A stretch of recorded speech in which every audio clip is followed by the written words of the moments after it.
Salut, j'espère que vous allez bien. Je vous ai pas oublié malgré tout ce temps, mais il s'avère que j'avais des choses à faire, donc on attaque tout de suite. On va compléter ce qu'on avait déjà vu jusqu'à présent avec les voyelles longues. Donc en fait, il y en a trois. On avait vu les voyelles courtes qui correspondent aux sons A, OU et I. Et il faut savoir que dans la langue arabe, vous pouvez prolonger ces sons-là et ça va devenir des voyelles qu'on va appeler des voyelles longues.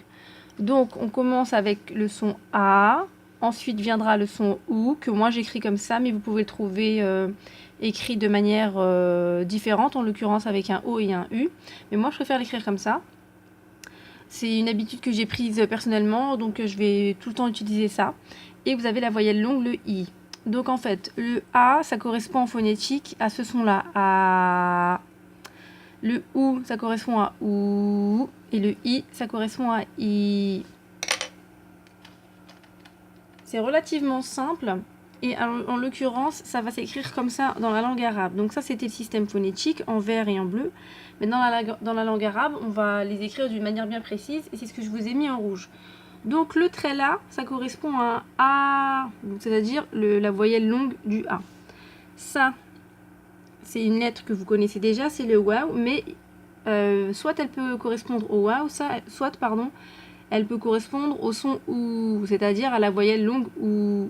Alors au début quand on commence, on se dit que, enfin forcément, au début on commence, forcément, pléonasme, mais quand on commence, on hésite toujours entre est-ce que c'est la voyelle waouh ou est-ce que c'est la voyelle longue, pardon, est-ce que c'est la lettre waouh ou est-ce que c'est la voyelle longue OU.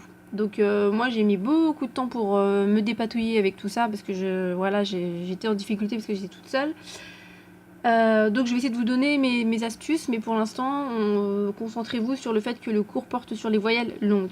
Et vous avez le ya, lettre que vous connaissez aussi, mais elle va pouvoir aussi avoir la particularité de se transformer entre guillemets et d'avoir l'identité, le rôle de voyelle longue. Concrètement, ça veut dire quoi? Ça veut dire que quand tu vas parler, tu vas avoir le choix, tu vas pouvoir utiliser soit les voyelles courtes, soit les voyelles longues. C'est pas toi qui choisis, en l'occurrence, il y a certains mots où la voyelle elle sera courte, donc tu devras mettre une voyelle courte.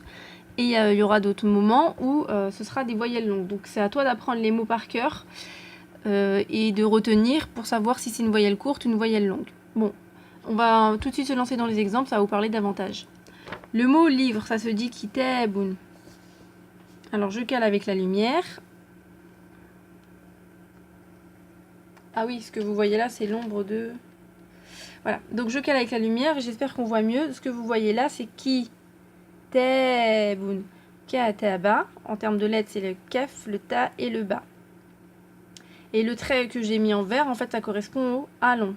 Donc on va pas dire kitab, mais on va dire kitab. Bon, vous avez capté que j'exagérais, mais c'est pour que vous compreniez la différence entre un A et un A long.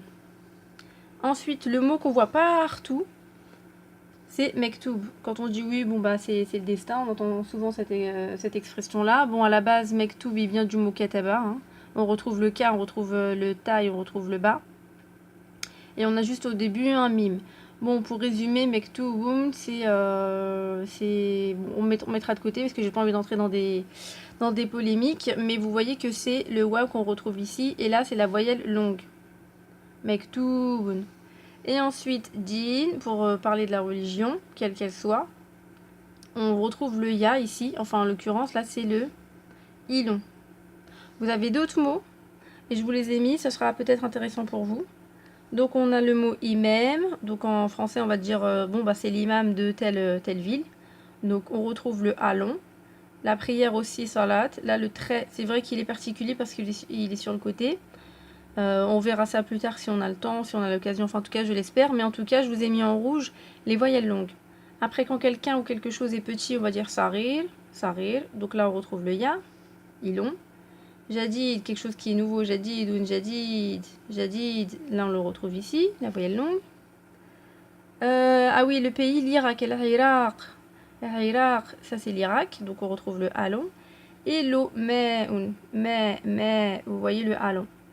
Voilà, donc quand vous retenez que le alon, il s'écrit comme ceci, le oulon, enfin la voyelle, hein, bien sûr, elle s'écrit comme cela, et le ilon s'écrit comme cela. vous êtes à peu près calé pour pouvoir lire. Il nous restera juste deux choses à voir, mais vraiment très très rapides. Et vous serez à jour. Voilà, j'espère que vous allez toujours bien, que c'est clair. Si vous avez des questions, vous pouvez les poser sur sur le groupe ou en privé. Voilà, je vous dis à très bientôt et n'hésitez pas à me faire vos retours. Bye bye.